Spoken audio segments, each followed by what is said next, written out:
One of life's greatest questions is what happens to us after we die. Is death the end or a new beginning? Welcome to the Round Trip Death Podcast. In this show, we listen to firsthand accounts of people who have been clinically dead and return to talk about it. On this show, we're going to try something just a little bit different. Normally, we're talking to people who have had a round trip death experience. Today, we're going to talk to Angela, someone who has not had that experience. What she's had instead is vivid memories of her pre-birth experience. I want to welcome you to the podcast, and you have such an interesting story. We did a brief pre-interview, and I'm going to let you just start off where you'd like to. Where would you like to start your story? I'd like to start out in my previous life.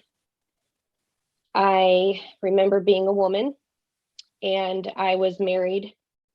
My husband at the time I had just found out he was cheating on me, and that upset me tremendously. He wanted a divorce. I did not. I was really arguing with him and begging him to leave the other woman and to make this relationship work. I was extremely upset. I felt betrayed. And at the time, I think I was questioning whether God was real or not. And I wasn't religious. I had money. I remember seeing palm trees. So I'm not sure if I was in California or Florida. I definitely was in the United States. And I don't really remember my name. I just know that I was a woman getting into trouble with my husband. I'm just curious let's back up just a hair and tell me, how do you remember this? How do you know about this previous life? Because it all coincided with my entire pre-birth. It just kind of went from, it's like how I woke up this morning. I know I woke up, I got out of bed. It's like it all just happened at the same way. Even my pre-birth, the whole thing is associated with that previous life because there's parts of my pre-birth that I remember regarding my previous life. So it's interconnected even to this life, which I do explain. It's so long and hard to understand. So I just remember these things. I remember getting into a car crash, and I remember going to a place where there were clouds surrounding the bottom and the top, and it seemed endless. And I just knew, oh my gosh, I'm dead. I need to get back into my body. I know they can do this. I've heard of this before. It's something that people have gone through, and they can send me back. And I just was determined to get back. And as I'm in there, I'm looking around for anybody that I can talk to. Two beings approached me, and they recognized me, and they were so happy to see me.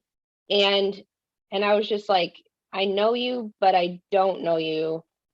But how do I know you? And at this point, I don't realize, but everyone can talk telepathically, but I'm still talking with my mouth. I have hands because I see them, and I don't really look at my feet. I just know that when I'm moving, I move when I want to. I go where I want to go. I don't really have to walk there. So I must be gliding, or my mind takes me there. Anyway, these people approached me. It was a man and a woman. And when I first saw them, they were light bodies, complete light bodies, no definition. Then they manifested into what they had worn at a different time period, must be when they were alive. I still did not recognize them from this life. I was like, I know you, but I don't know how I know you. Anyway, how do I get back to my body? I was just so adamant, like, get me back to my body. And they were actually surprised that I wanted to go back. They were both like, okay, you just talked to that guide over there. And I was like, really? And they said, yeah. And so I walked or glided, I don't know how else to say it, to that guide. And he had a clipboard. And I'm looking around for Earth because I figure if I could fly there, I might be able to just jump back in my body. But I'm somewhere and I don't know where I'm at. So anyway, this guide is looking at a clipboard, and I said, hey, can I get back to my body? And he said, you're from Earth, right? And I was like, what? And I didn't even want to ask, because I was like, if I ask, he might tell me I need to go to a different planet or whatever. I'm like, of course, um, and so he looked through his notes, like some kind of clipboard. I don't know if it was an active thing. I don't know if it was people currently on Earth or what it was. But he said, I'm sorry, that body, or he said that life is no more. And I said, no, no, no, you can send me back. And I started getting full of anxiety and worry. I just wanted to get back. And then I floated over towards some other guides and I said, please send me back, please send me back. And they were trying to calm me down, and it wasn't happening. And so they looked at each other and said, we got to get him. And they said, yeah. And I was like, who are they getting? And right behind them, something opened up. It was like a space that just happened to open up, and an orb walked through. And behind it, so I'm looking at this room, and it looks like an auditorium with souls inside and a beautiful, wonderful light. And it felt holy. And I felt like I can't go in there. And I think that's the throne room of God. I don't know. Because at this point, I'm still not religious. My main concern is getting back to my body. As the light approached, it became a man, and the void, or that room he was in, closed up. So now we're just back into the space, and he's here in front of me, as if nothing happened, but he appeared. And when he appeared, I was like, wow, he has authority. And I knew that if he said I could go back to my body, it would be done. And when he approached me, I was like, you don't look like Jesus, but you feel like Jesus.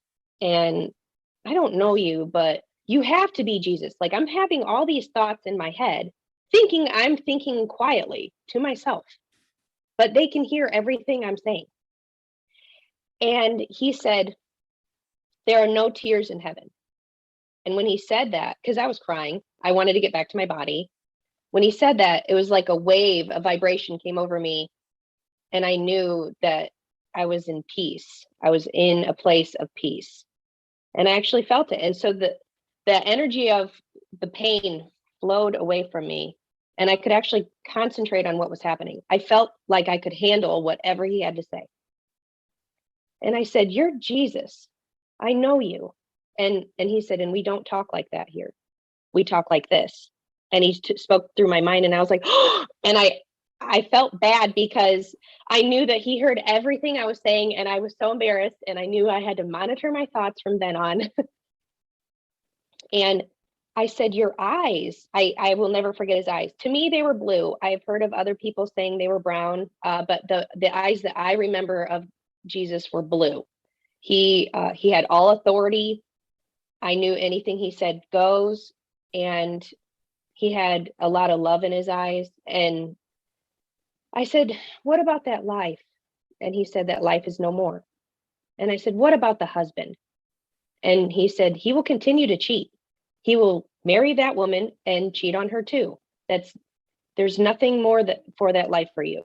Like, he was basically telling me to leave it alone. And at that moment I said, okay, no problem. I realize I'm here.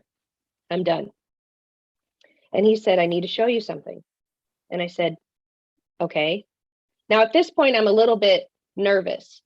What if he's going to send me to hell? Or because I didn't follow him in my life, I just did my own thing. I was selfish. The other thing I wanted to say, and I'm sorry for backing up a little bit, I know that he had white robes, and I did see his marks. And I knew that he had died for us. And I just I still don't really know how all that plays in our lives or anything. I just know that he is all authority and love. And that's also why I was nervous. What did the marks look like on him? Like sores, like they didn't quite heal, or scars or something. And so I knew that he actually had done what the Bible said he had done, because I saw it for myself. And I knew that was him. But I knew it was him when I just looked at him, because he radiates a vibration. You just know who he is. You don't have to question it. Well, I was kind of questioning it at first, but every time I came around to the idea, is this Jesus? The answer would be yes. Are you sure? Yes. In my own mind. So he didn't need to say it. You knew it. Yep. He did not tell me his name. I said, you're Jesus. You're really him. And you really died for us. Oh my gosh. And that's when he was like, and we don't talk like this here. And I was like, oh, he heard me. Everything I said, he heard me. So was there any reaction to that besides no. we don't talk like that, but that you were amazed that you knew who it was and you're really him? Did he smile, laugh, or just kind of keep He's so going? serious. He kind of, I think he gets it all the time from people, their amazement or anything. He was kind of like, okay, now we got it. We got things to do here. You know what I mean? Like, it wasn't like a reunion, like, oh yeah, I'm Jesus or anything. To me, he was very short and to the point. Everything he spoke, few words, and you knew what he was saying. He didn't have to elaborate one bit. But I remember he had asked me, he said, I need to show you something. And he was going to his right, and there was a guide near him preparing something. So I'm thinking, okay, that life is over. I'm stuck here. I better follow along with what Jesus says. And so I'm like, sure. So then they put something up and it looked like a screen. And so I'm like, what's this? And all of a sudden, my eyes connected to the screen, and I realized it was my life review. And I was like, oh, my life. Wait a minute. Jesus is right next to me. And so is this guide, and they're going to see everything. I was embarrassed. I was nervous, but at the same time, you couldn't help it. And it was like, I want to see, but are they going to judge me? It just didn't feel like they were really going to judge me, but they were going to watch it with me. And I saw every moment. It did count back, and I don't know if it was because it was what I was expecting or it is something that they always do, but it counted back. And I remember 2, 1, and then it was my life from when I was baby. And I remember that, and I was like, oh, wow. Like, I remember seeing the baby parts and all that. So fast forward a little bit, during the review, he paused it every once in a while from my eyes. Every moment of my life was recorded and observed. And so he occasionally took me out of that, and we talked about it in those moments. We did rewind after watching the whole thing. He said, I need to show you a couple more things. I was able to then observe from other people's perspectives in my life. The moments that were highlighted the most were the little moments where I did something nice for somebody else, kind of unexpected. The 2 things I remember the most. I was on a playground. I was a little girl. I don't know what time frame this is, but I'm wearing a dress. I'm sitting near a tree with other girls, and I'm mad because all the boys are running around on the playground playing with balls. And I said, I want to play. It's not fair that they get to play and I don't. And I think in the time frame, girls just sat and wore their dresses and looked pretty while boys got to play. And that really irritated me. But a boy came up to me, and all my friends were like, he's going to ask you out. And I was like, be quiet. Like, I don't want him to. I was so nervous. And like, I don't want him to ask me out. But he called me over. And so I was like, so I got up, and I'm like, at least I'm on the playground. And he asked me out, and I said, sorry, no, sorry. And I started laughing, and I turned around. And then I saw it from his perspective, me calling myself up and being so nervous. What if she rejects me? I like her so much. And I felt how he felt when I laughed and walked away. And I didn't even mean to be mean like that, but how he felt was almost hatred developed for me, resentment. And when he walked away, he thought about me for hours and was just, she rejected me in front of everybody, and just all this anger. And then anytime he asked another girl out, he thought of me. Oh, just like she did. I wonder if she told people this, or like, it just kept going and going until he opened up a Bible and was reading it. And I was like, yes, forgive me. He was reading it, and he thought of me, and he looked up from the book, and he said, I forgive you. And when he did that, I separated from that screen, and I was like, oh my gosh, what would have happened if he didn't forgive me? Now, that part is a little bit vague in my memory, but I do think that I may have either had to have some kind of interaction with him in this life or another life to even out that karma because he wouldn't forgive me. He did in that moment. That was over with. I don't think he is in this life of mine, but it was just a small thing. I mean, I was on the playground and he asked me out in front of my friends. And instead of treating him with respect, I was belittling him a little bit by laughing and saying no, you know. So I think that we got to really treat people with respect. So what do you think was the purpose of this life review? What were you supposed to get from it? The fact that how we make other people feel. Um, we think we're just doing things for ourselves and experiencing this life and don't have to feel what we do to other people, but we absolutely do. Everything that you do um, affects somebody. And when we leave this place, we will go and review that and review those moments. And if you made that person feel good, you'll feel good. And if you made that person feel bad, you'll feel bad. That's my experience. The other person I remembered was a girl. She was my friend. She had curly hair, short curly hair. And I remembered doing something that offended her in some way, whether I canceled on her or something. It was a little minor thing. I really meant nothing by it. And she was so upset. And I said, I didn't even mean anything by that. I didn't mean to make her feel that way. Why is she going on like that? She talked to person, and I heard their conversations about me and seen the ripple effect, as some people call it, but I didn't know what it was up there. It's just what I understand now is the ripple effect. So I hurt her. She's complaining about me to other people and how that affected them. I didn't really follow into their lives too much, just hers.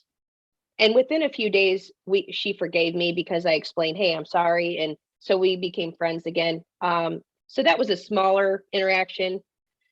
I think it was because she was easily able to forgive me. She didn't have much hatred for me. She just complained, but I heard all the gossiping that was taking place, and I couldn't defend myself. That's really interesting. I'm trying to get a little more feel. The life review is something that you hear a lot. Mhm, And I've always wondered, is this something where, and you said Jesus and this guide were there with you. Did you mhm. feel like they were judging you in a harsh way, or like the review is just for you to learn from and that's it? I think it was mostly for me to learn from because I didn't feel their thoughts on me at all while I'm observing this. I felt what I was seeing, how I felt. I also saw how the other person was seeing it and feeling about me. So it was mostly like, oh wow, me comprehending everything that was going on in my own life. I almost didn't even remember they were next to me sometimes because I was just so immersed in the life. Now, these memories, are these something you've had your whole life, or did they just come to you at some point? Well, when I was younger, I had them. They faded out so I could live this life. And as I grew older, they came back with a vengeance, I guess, in my 20s. Now, I do remember being born like my whole life, but parts of my pre-birth were kind of taken from me and given back. That's Okay, the only way I can describe it. let's go ahead and move on to that next chapter. Sure. So at the end of that life review, Jesus asked me, "What do you think of that life?" And I said, "Well, I had a good heart. I tried, but then I felt it and I was like, but I could do better. I know I could do better. Like I couldn't BS Jesus, he knew what was, I knew what I had to say. And he said, okay.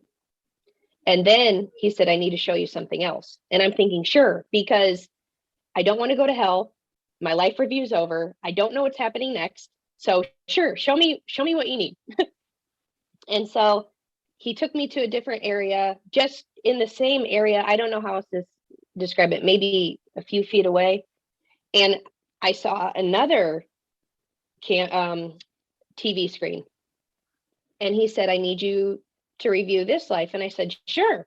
So once again, I start watching it. This time I have no association with this person. I'm just observing like I'm watching a movie. No association whatsoever. I start watching, apparently it's a girl and or a woman. She's going through school, everything's normal. Then she starts dating guys, then get a little chaotic. Then she's really into this one guy. I'm still observing at a faraway length here, not emotionally tied, but feeling her emotions, but not really encompassing them. Not they're not mine yet. And as she's going through everything, I'm seeing how her life is progressing and it's getting out of hand. She's with this guy, she starts having kids with him, poverty involved, nothing going anywhere. And I'm starting to feel like, hey, what are you doing? You need to leave this guy. And then I started understanding, well, I see why she cares for him, because she loves him, but geez, I'm not even attracted to this guy. Why is she going on about him, And then as I'm feeling this, like, why are you doing this? Why are you doing this? I'm starting to feel more connected to her. I saw how the guy kept cheating on her, which reminded me then of my life that I had just left. So I don't know if that connection made me get pulled into this, or if I just felt for her emotionally. Like I feel sorry for this woman. She's getting cheated on. I can relate. And I just started feeling it, and I was crying in this, and it felt like it was real, like it was me. And I kept saying, why are you with him? Leave, just go. And this is horrible, and you could do better. And I just kept saying this to this woman, hoping she could hear me. Eventually, my emotions were so high, I was actually crying. I was upset, and Jesus separated me from it. And I was like, thank God you guys separated me from it, because I thought that was me for a second. And two of the guides were like this. They felt bad. And I said, did I say something wrong? And Jesus said, what did you think of that life? And I said, well, to be honest, I mean, she went through school. There was some poverty, and she tried her best. But she kept going back to that guy, and to be honest, she was stupid. And he said, that's you. And I panicked. When he told me that, I absolutely panicked. I didn't want anything to do with it. I'm like, how is that even me? That's just not me. Like, I literally wanted to run away. And I think I even was trying to run away because I just didn't want anything to do with it. I wasn't attracted to the man. I wanted nothing to do. Like, to me, that life was like, what are you talking about? It couldn't possibly be. I wouldn't do those things. I said, before he even told it with me that it was me, I said, well, I wouldn't do what she did. She stayed too long. So to be honest, she was stupid. But here I judged her, and clearly it was me. The way he calmed me down was he said, you'll like the mother. And I said, I will. And I was like, what do you mean? And he said, would you like to see? And I said, yes. And he came toward me and past me. And then I'm looking, and all of a sudden Earth is right behind me. And I was like, oh, it's there the whole time. Oh my goodness. Like, I've been looking for Earth, and there it was. And so while we're standing there, I'm looking at Jesus like, how do we do this? He said, are you ready? And I said, yes. And then all of a sudden we started flying toward the Earth. Now, the sun was either behind us or we were in the sun. I don't know, because the Earth, it was sunny. It was daytime. And I saw it was round. It was a globe. Africa was lit up. So that's the side of the Earth we were facing at the time. We're flying in super fast. It was so fun. I will never forget it. And as we approached, it was like we went through a couple layers of something that seemed like almost kind of rainbow or something. And all of a sudden the colors on the Earth were duller. So it was like going through a camera filter or something, not black and white, but you could tell the colors were duller from where we came from. And we're just zooming in, and first it's like the land, and then it's getting bigger, and then I'm seeing formations and trees, and then all of a sudden I see a group of people jumping up and down, and they were going like this. And I was like, oh my gosh, they're conjuring, because behind them were white spirits, and behind them were black shadow figure looking people. Now, I didn't get to feel any vibrations off any of those people. I did not know who they were or anything like that. It wasn't an instantaneous understanding of who they may be. I just knew they were conjuring. And I was like, oh my gosh, I'm with Jesus and they're conjuring. He's probably going to stop this whole thing and tell them to stop conjuring. And I looked at him and I was like, are you going to do anything? And he literally just went like this, like, come on.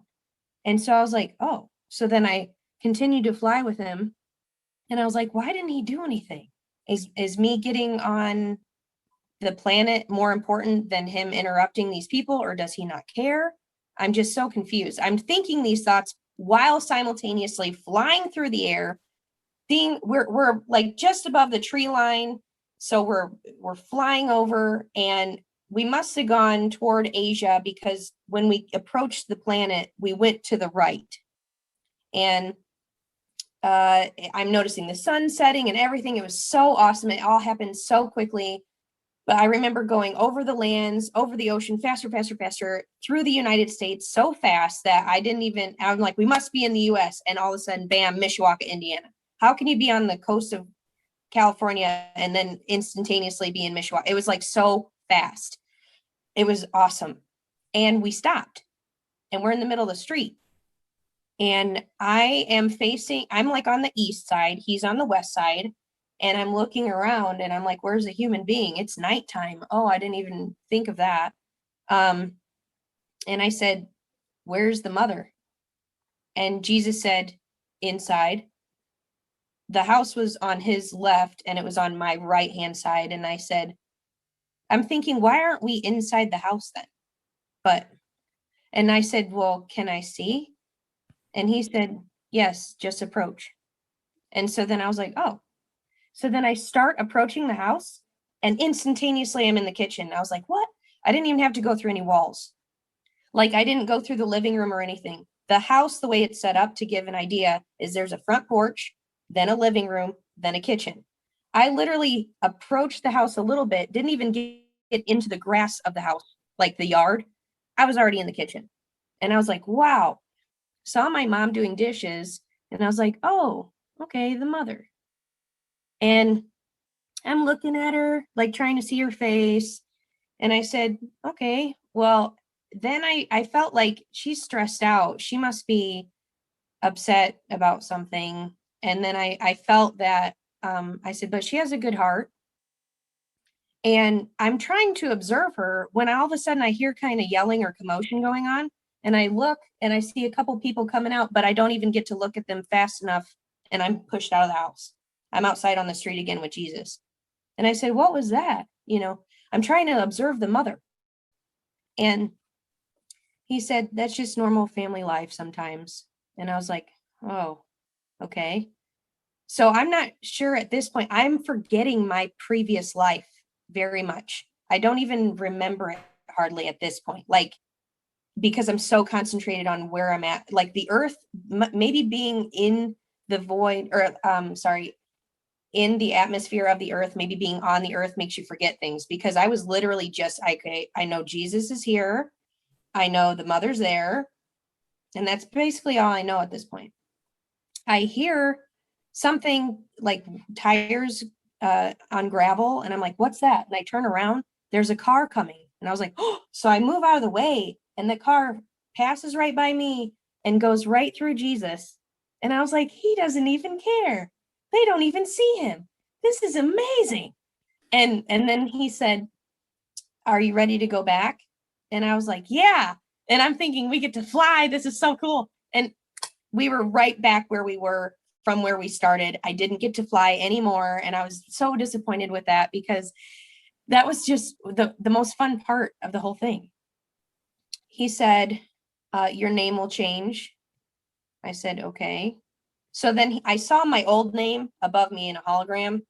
It pixelated out and my new name came up there. I said, okay. And then I said, well, what will I be like? He said, your personality will be similar. And he raised his hand like this over me and pointed that way above me to my left, and it was to his right. And he said, you'll be born under the sign of Aries. And I looked up and I was like, Aries? And then I saw in the stars, the constellation. I said, oh, and it was like a light beam came to me, and it was an instant download understanding of what Aries is. And I said, I know Aries. I was an Aries before. So it was like I had a similar personality. And he said, well, I said, what's the point of that life? Because at this point, I'm still not really buying it. Why do I have to go? And he said, to learn to love and to learn how to love. And I said, that's it? He said, yes. And I said, why do I have to do it? And he said, I need you to. You're the only one that can do it. And I was like, And I said, all right. And he said, I need you to tell people that I am love. I'm very misunderstood. And I said, I know you are. And I'll tell everybody. I'll tell everybody. And it was just an understanding, like, I love you, Jesus, and I just want people to understand you better. And that we judge ourselves. Things aren't as scary on the other side as we think they are. And I saw myself outside smoking with another girl, and he said, if you continue to do these things, you will be off the path and you'll have to do it all over again. I said, ooh, I don't want to do that. I don't want to have to come back and do this again. That would be horrible. And in this life, I had been smoking with my friend and I saw it. It was like a deja vu. And I was like, oh, I got to stop. I got to go home. And I did. I was like, I'm done. I do not want to have to come back here and redo this or do anything like that. And so I remembered the warning and I said, thank you for that warning, because you knew I would remember it. And I didn't want to have to redo this life or go down the wrong path completely. So I was very appreciative. And he said, I said, how long will it last? He said, about 30 years. And I said, 30, I know 30. And it was like I saw 3 sets of 10 in my mind. So in this life, I always thought I would die at the age of 30.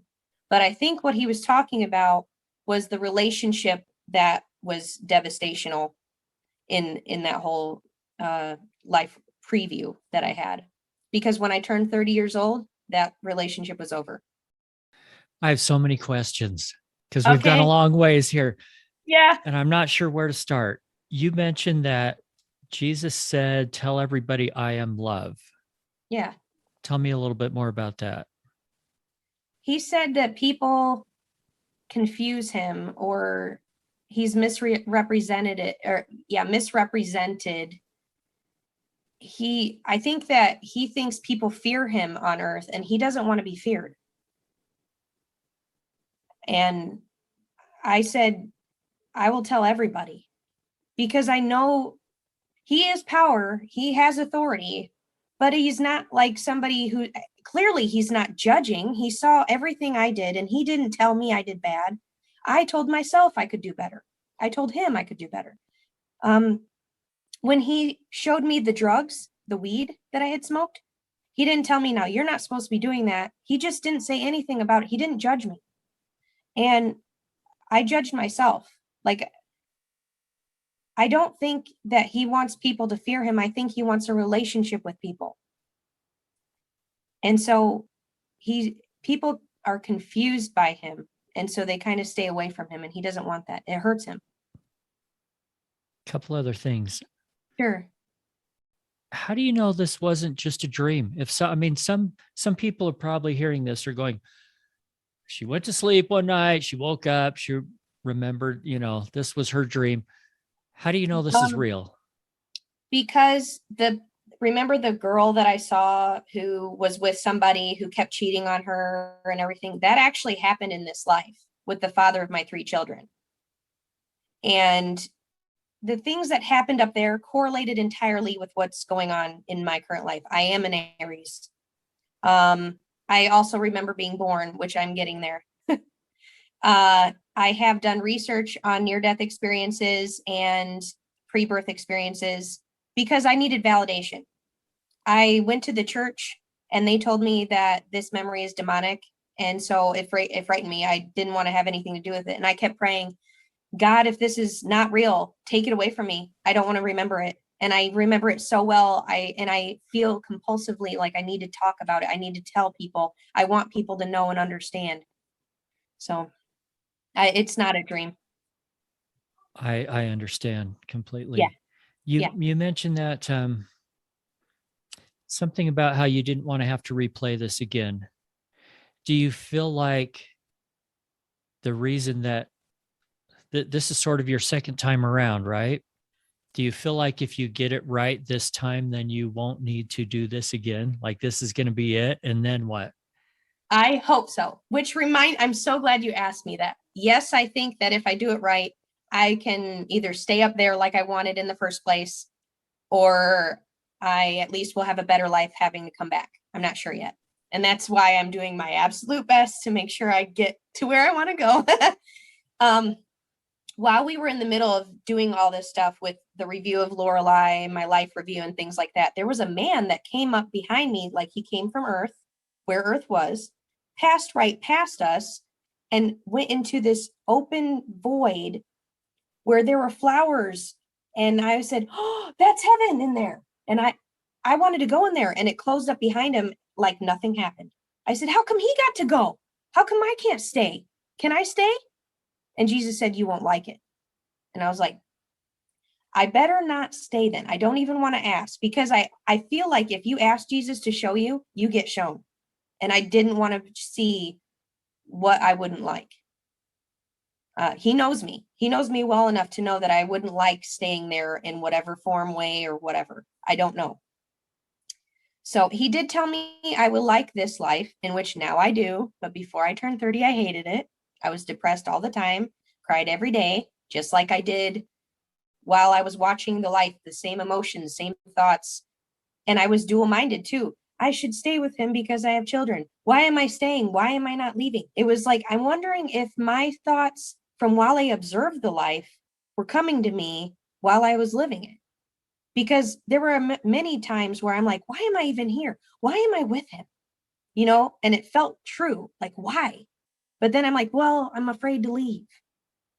You know, humans can be creatures of habit. So I think that's why I stayed. But I remember being told technology will increase while you're on Earth. I said, it will. And he said, yes. And they handed me a cell phone, as weird as that sounds.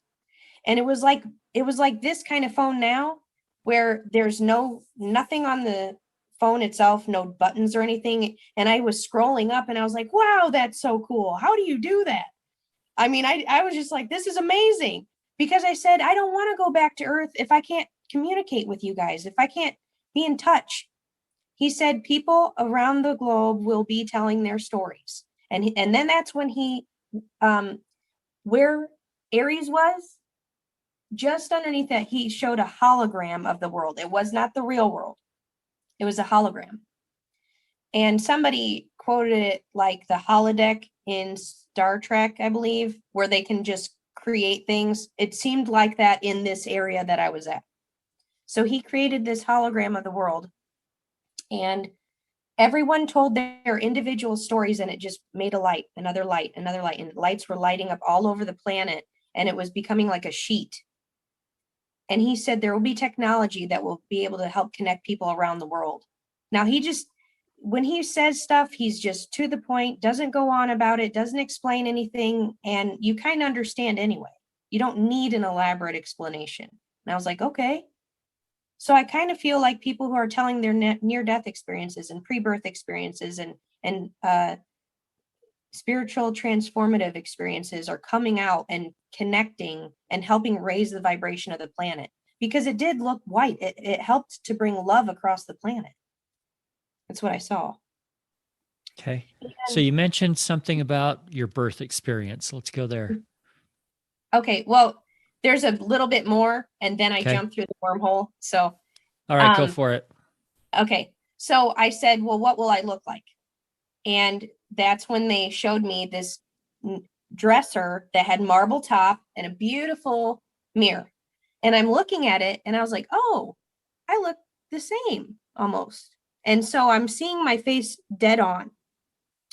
But then I turn and I'm like, wait a minute. No, I don't. My nose is longer and my chin is longer. And then I was like, can you make me look better? But then I was like, no, I better not ask that because I know what people look like on earth and I just better not ask, like it was a real thing that I was thinking, but I was like, I better not ask. But I literally said, well, I'll grow my hair long and I'll wear makeup. And I also thought men have it so much easier than women. We have a lot of pain to go through. Now, I was on the other side and I thought that way, so it must be true. I'm just saying. But I just knew that I would have rather have been a man, but for whatever reason, I had to be a woman. And I also feel like we look how we look for the influence. But my soul had kind of a hologram mask on, if that makes sense. So when I was looking at my soul, I could see my soul, but I could see the overform of my facial features on top of it. So when I looked around, I could see that hologram mask on in this mirror. And they said, now there's another thing. You'll forget all of this. And I looked in the mirror and I said, remember this. And then I said, you got to remember this. Like I just remembered thinking I have to bring this with me because I probably wouldn't survive if I didn't. And there was another part too where I actually saw my children. We agreed we will come here. I talked to Kirsten. I said, you're definitely coming. But if I don't change my path, you guys are coming too. And I was talking to my younger children. Kirsten actually stood away and she was like, okay, like she agreed. She knew she had to do it. And that's totally her personality now. And the other two were like, mom, you're our mom. And I was like, yes. And I was kind of annoyed, like, oh, I don't want to do this, but I'm doing this. And so I said, I'll see you later. And I made the agreement that I'd come. And I said, okay, I'll see you later. And Jesus went off. He went to do his own thing somewhere else. He turned around. The other people were kind of waving bye to me. And I said, bye. And then I started, he said, they said, you just go that way. And it was like a platform. It was skinny, lit up. And I was like, okay. So then I started heading that way. And I went to turn around and say, wish me luck. And when I turned around, it was nothing, a complete void. It scared me. Like everything I was just inside is now completely gone. And I literally went like, I better move forward. I felt so alone at that moment. I'm completely alone and I can get through this. I just need to stay on the path. I move forward. There's a guide at the end of the path and I'm noticing the earth below. And I'm also noticing this blue wormhole swirling around, and it's like a cyan color. My kids are fans of cyan. I don't know why, but that's the best way I can describe it. It's got little tiny rainbows in it. It's constantly moving. It felt consciousness, like that it's aware of you. I don't know how else to say it. So I'm approaching the being at the end of the pier, and there's the wormhole below. And so I don't really remember the conversation I had with the guide other than I just jump in there and they said, yes. And I said, will I make it? Because it was away from the pier. Like the pier was here and there was a bit of a drop and then the wormhole. So you had to kind of jump in.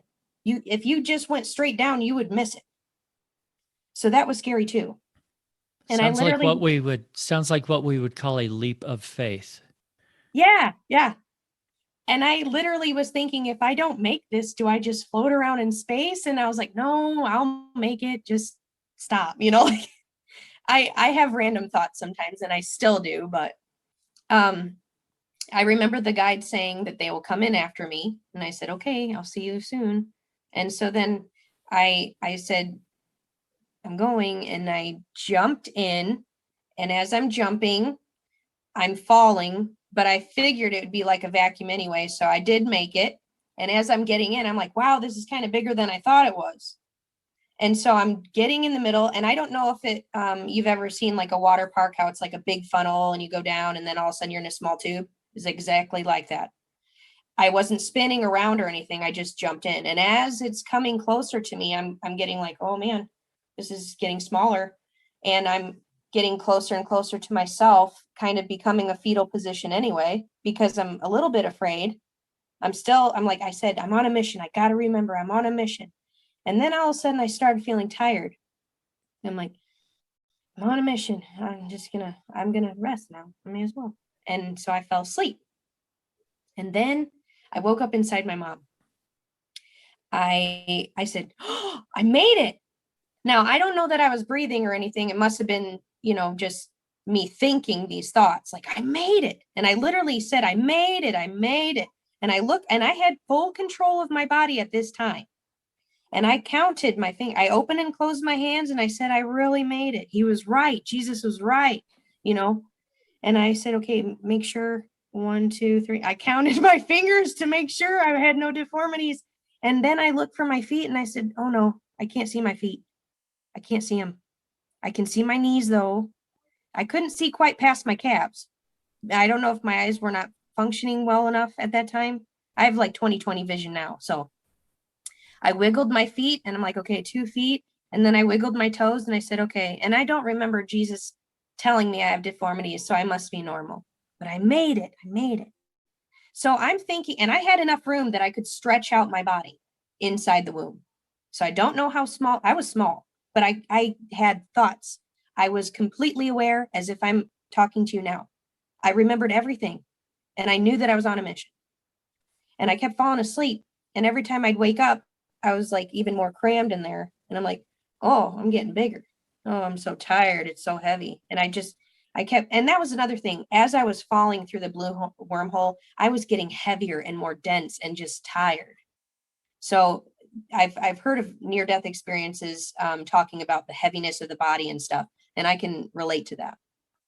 And I must have shrank too. I don't know, because obviously I was a normal sized human being while I was up there, and now I'm in a baby. And so I remember being prodded and stuff, and I'm like, I'm tired, leave me alone. I'm on a mission. I just kept saying that over and over. I'm on a mission. And all of a sudden I realized, oh, I'm being born.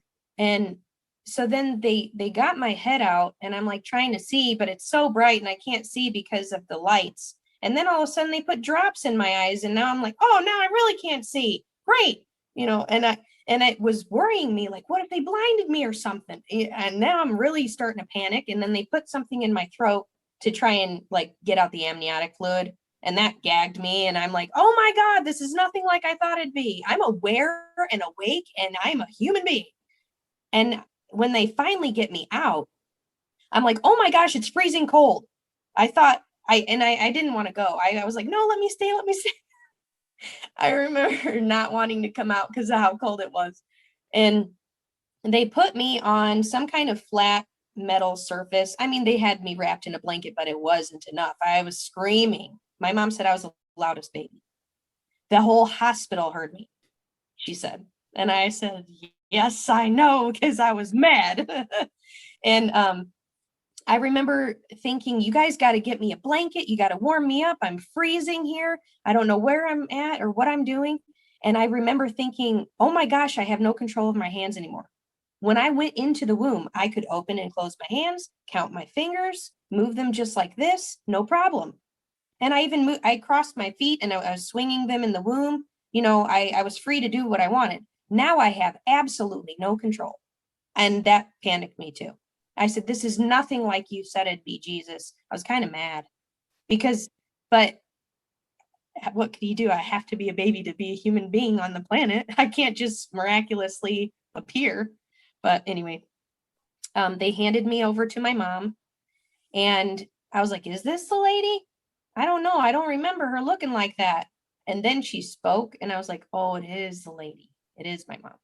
I remember.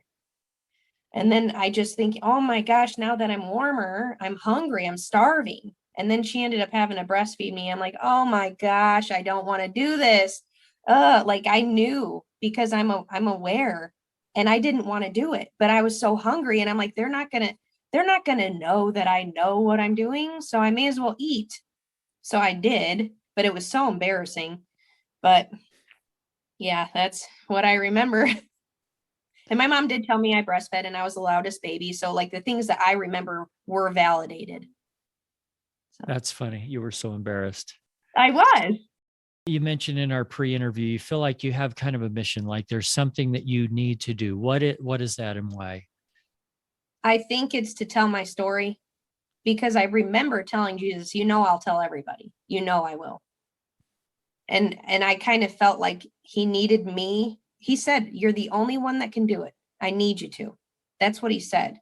And I feel like my kind of personality is determined to get something done, like an Aries.